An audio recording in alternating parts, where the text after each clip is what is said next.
Sa pagtatapos ng araling ito, makakabasa ka ng mga bagong titik sa Korean.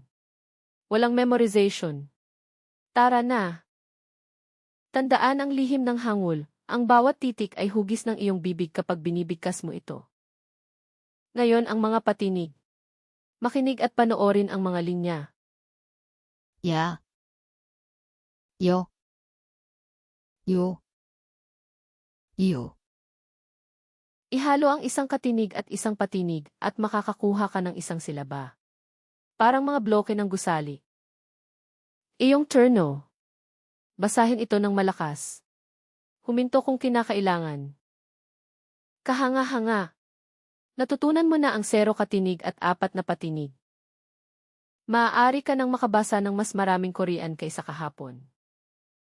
Ngayon, itaga mo na. Pumunta sa korean.wiasum.com libreng pagsasanay, walang signo. Ang link ay nasa ibaba.